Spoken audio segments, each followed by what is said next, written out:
ang bakak dili makabarog atubangan sa kamatuoran. Matumba gina siya. Lingiyay mong tupad na kay pamakak.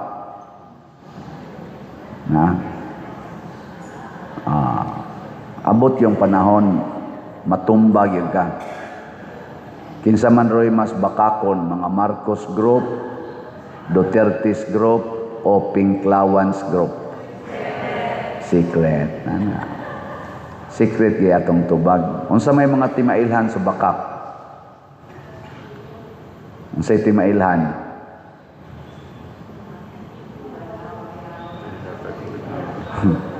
Matod pas mga asawa kana kunong matas banag mamakak, di na kuno katutok sa mata. Na siya.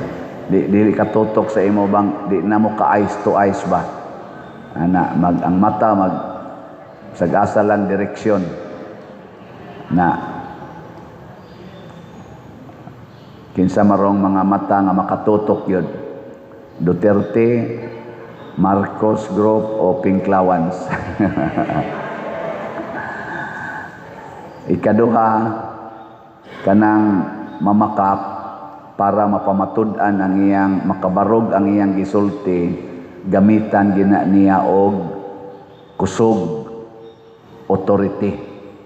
Iyang ipamugos ba? Moingon din siya, kinsa man ka.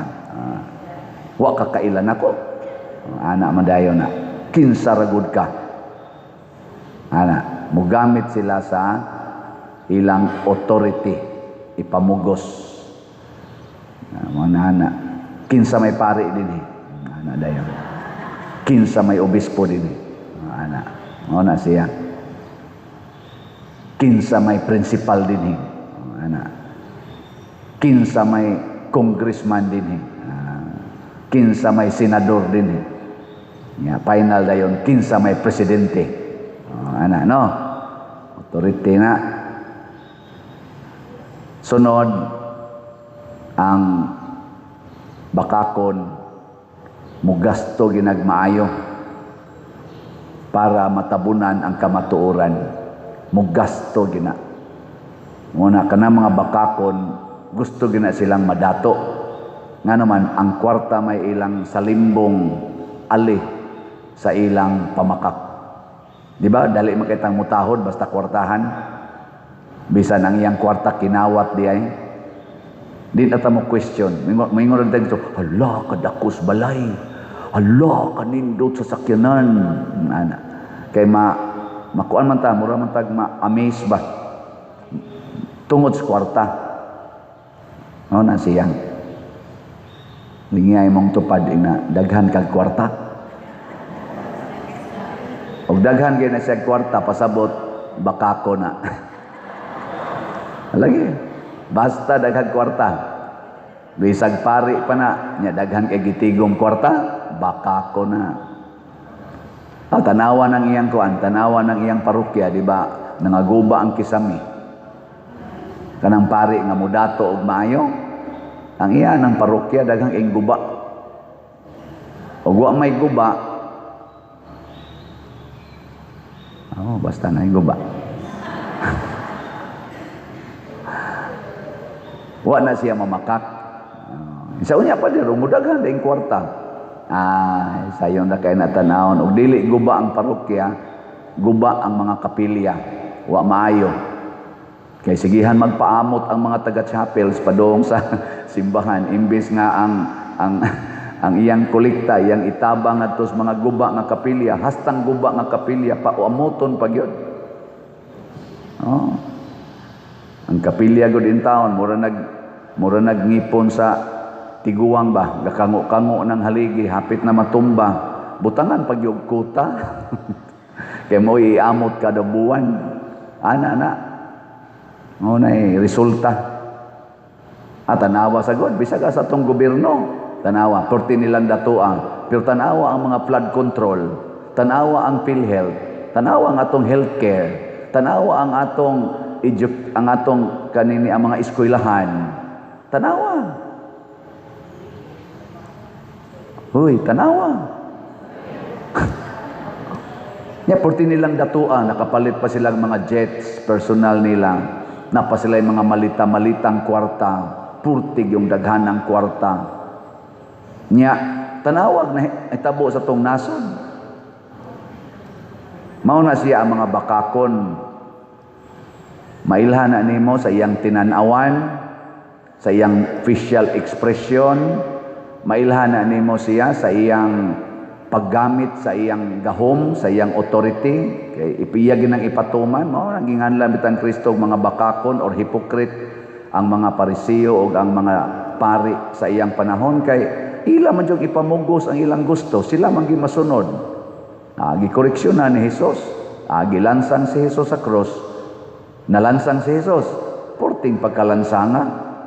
Kay gigamitan mag-authority, gigamitan pag yung kwarta, gipalit si Judas.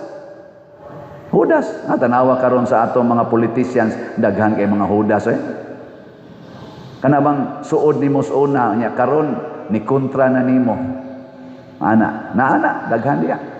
Nga sa una, hapit na lang na mutila sa imong lapalapa, pero karon, mura kag basurahan Ana, tanawa sa mao na say makapaboring usa, tila na sa lapalapang makanahan. Ana. Karon bitaw kanang impeachment, sige man ko paminaw sa lain-laing side. Ang ako yung na matikdan ug mao ni ang conclusive nako nga nakita ang ilang impeachment complaint way klarong ebidensya. Mao na ang gitubag sa dito Committee on Justice, ang gitubag sa mga defense lawyers ni Vice President Sara, ningon sila, unsaon na mo pagtubag sa inyo mga pangutana, nawa man mo'y ebidensya, unsa may among tubagon? Kay mura man gud og kanabang ikaw Padersiano, naa kay anak. Mingko wa ko'y anak ko. Sige, pruibahi nga wa kay anak. Murag inana ba? Di ba naaman nas panultiho nato? Ako di man ko lawyer sa nga civil lawyer. Naaman ginang panahon na ikaw gani ni Akyos, naa nimo ang burden of proof. Og ikay ni Akyos nako pamatud Ako'y imong gipasangil niya, ako na nooy mo pamatuod nga sayop ng imong pasangil. Nausa nabali na hinuon Ako na ni maway nahitabo karon ilang patubagon ang Vice Presidente dito sa Committee on Justice, pahatagon siya mga ebidensya aron ma-refute kuno, matuis niya, mabatukan niya ang mga akusasyon. Pahatagon siya ebidensya. Tubag ni BP Sara, you are fishing evidence. Masa namingwit mo? Bisan ang mga lawyers, kay bao sila nga usa na sa mga techniques, duwa na sa korte. Og duwa na sa mga bakakon. Kana bang ako kang iakyos, nya pamatud-i nga sayop ko.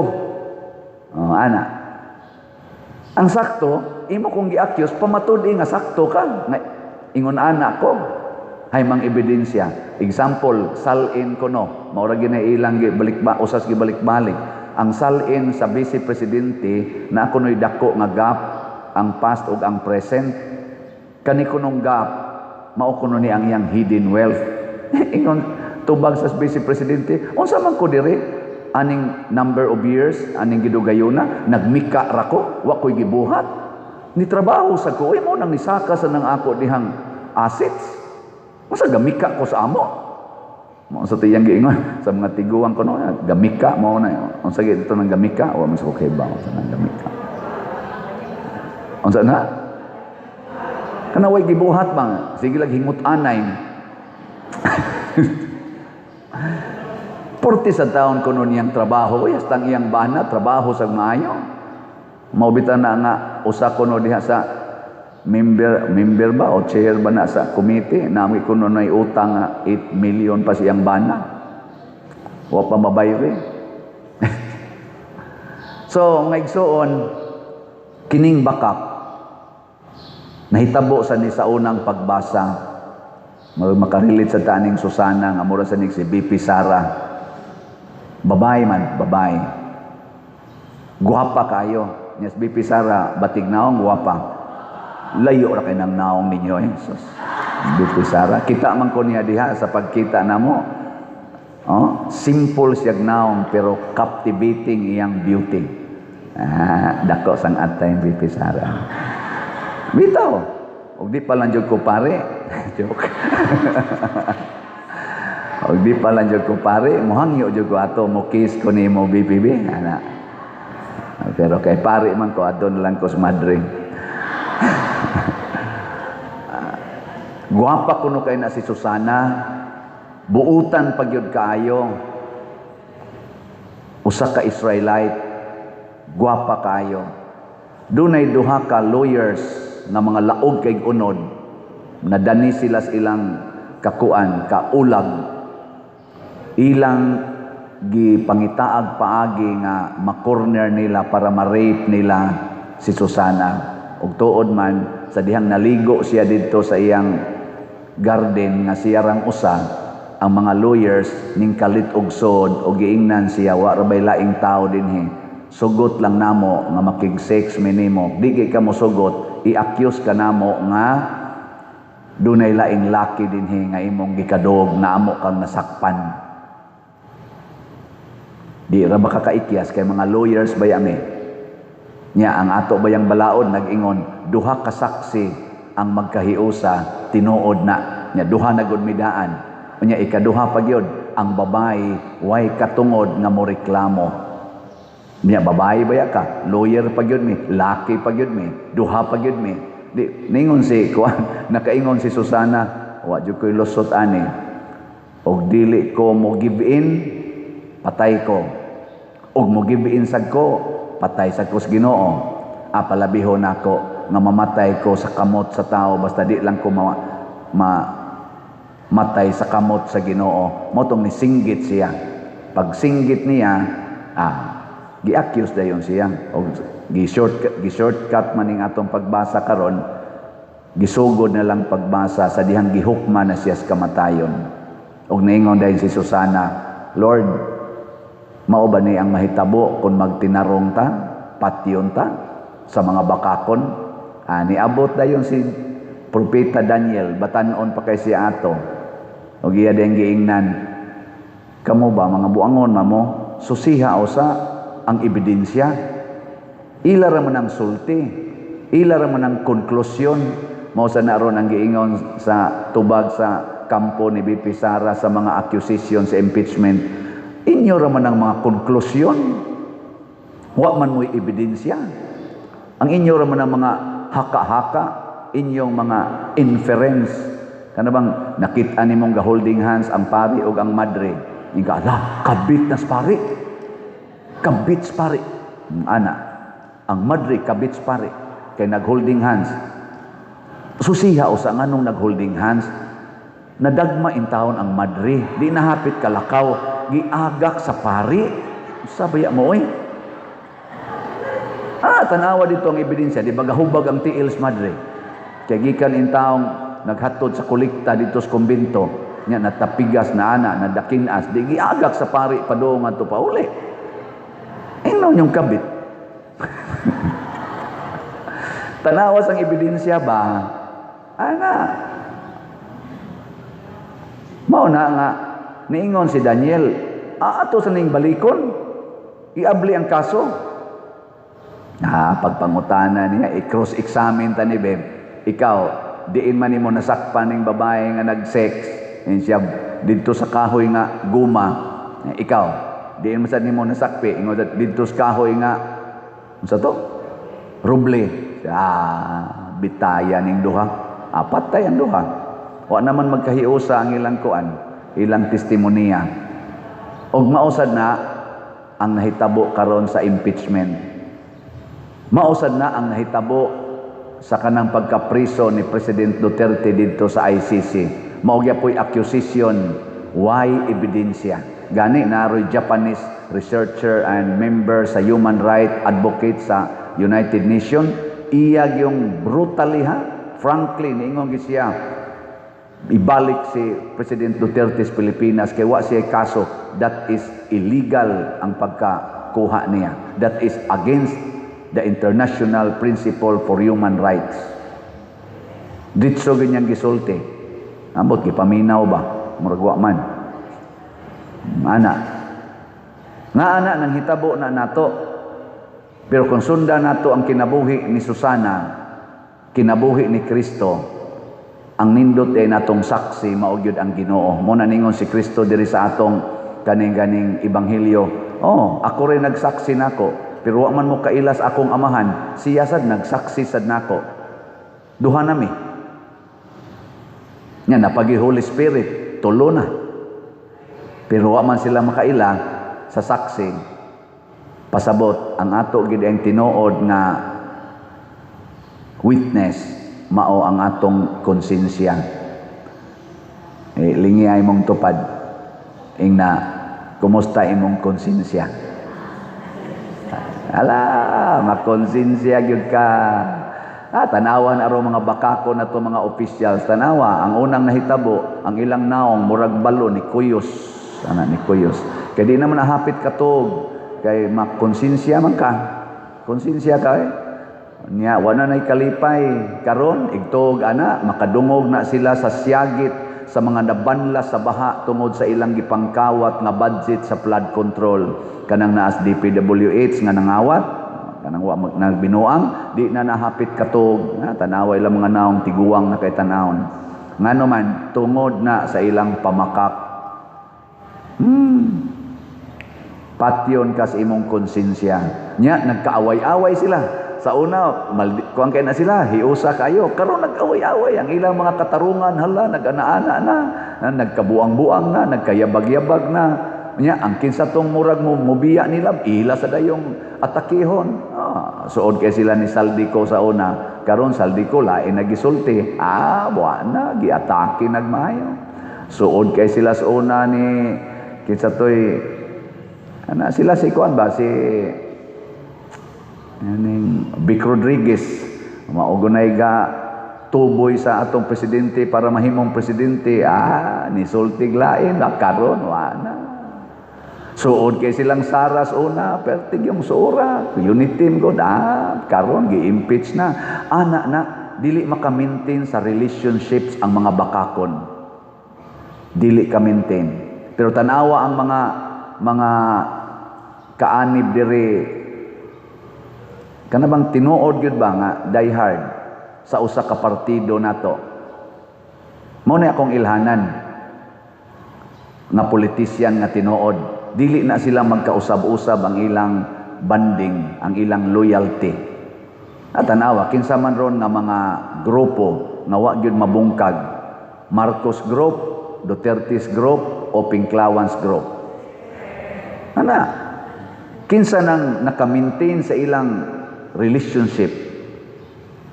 Dili gitingali perfect, pero murabag mas dako ang ilang na-maintain kaysa nabungkag. Kanang wa mag-usab-usab sa ilang mga desisyon o baruganan sa kinabuhi. Kaya namaro ilang giingon nga mga balimbing. Kanang wa ba magtabok-tabok og loyalty? Kana mo'y tinuod na leader. Kaya ang iyang konsensya, dili mag-usab-usab kay ligon siyag baruganan. Bisan pag di kadaog, maura gyapoy baruganan. Bisan pag atakihon, maura gyapoy baruganan. May kamong mga asawa, kulatahon mo sa inyong bana, mubuwag, dili.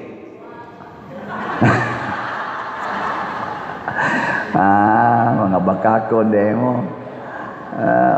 Buwag ag kulatahon nga imo na nang gisaa didto sa kasal nga sa kasakit og sa kalipay, sa kahamugaway og sa kapitos, sa sakit og sa maayong panglawas, hangtod ang kamatayon mubulag nimo, nya mubuwag ra day ka wa pagi ka mamatay, bakakon ka. Pariha ra kas nag-ingon nga kanang build sa previous administration, ilisa na nato BBM. Unsa may BBM? Build better and more. Nindot ta paminaw. Build better and more. Karon, unsa may nahitabo? Manindog na tayo.